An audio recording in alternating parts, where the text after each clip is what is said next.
Hello friends, હું છું doctor Urvi Patel અને આજે આપણે વાત કરશું અલગ અલગ પ્રકારના હેર ઇશ્યુની.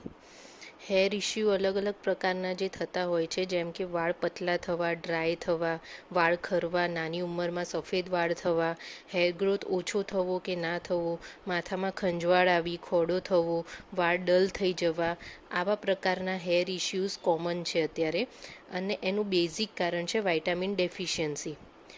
તો તમે તમારા ડાયટમાં થોડો ચેન્જીસ લાવશો તો આ ઇશ્યુ ક્લિયર થઈ શકે છે વિધાઉટ મેડિસિન.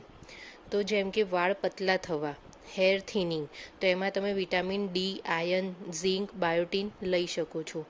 વાળ ડ્રાય થવા, ડ્રાય હેર ઓર બ્રિટલ હેર, એમાં તમે vitamin A, vitamin E, omega 3S લઈ શકો છો. વાળ ખરવા, દેટ મીન્સ હેર શ્રેડિંગ, તો એમાં તમે આયર્ન, વિટામિન B12, ફોલેટ લઈ શકો છો. નાની ઉંમરમાં સફેદ વાળ થવા, that is premature ગ્રેઇંગ of hair, એમાં તમે vitamin B12, copper, vitamin B5 લઈ શકો છો. હેર ગ્રોથ ના થવો કે ઓછો થવો, that means slow hair growth, તો એમાં તમે બાયોટીન, પ્રોટીન, વિટામિન સી લઈ શકો છો.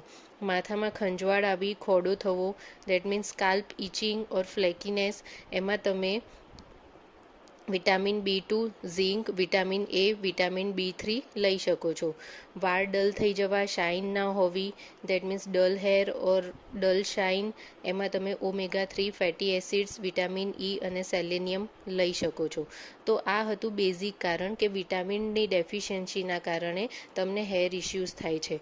પણ એવા બીજા ઘણા કારણો છે જેનાથી તમારે હેરમાં પ્રોબ્લેમ થતી હોય છે, જેમ કે મેનોપોઝલ પીરિયડ, પોસ્ટપાર્ટમ એટલે કે પ્રેગ્નન્સી ડિલિવરી પછીનો જે પીરિયડ છે એમાં થાઇરોઇડની તકલીફ હોય, બીજા તમને ઓટોઇમ્યુન ડિઝીઝ હોય, કોઈ ઇન્ફેક્શન હોય જેમ કે ફંગલ ઇન્ફેક્શન હોય સ્કાલ્પમાં, યા પછી બીજા કન્ડિશન્સ જેમ કે તમને લોહી ઓછું રહેતું હોય, દેટ મીન્સ એનિમિયા રહેતો હોય, તો બી હેરફોલ અને ઘણા હેરના ઇશ્યુઝ થતા હોય છે.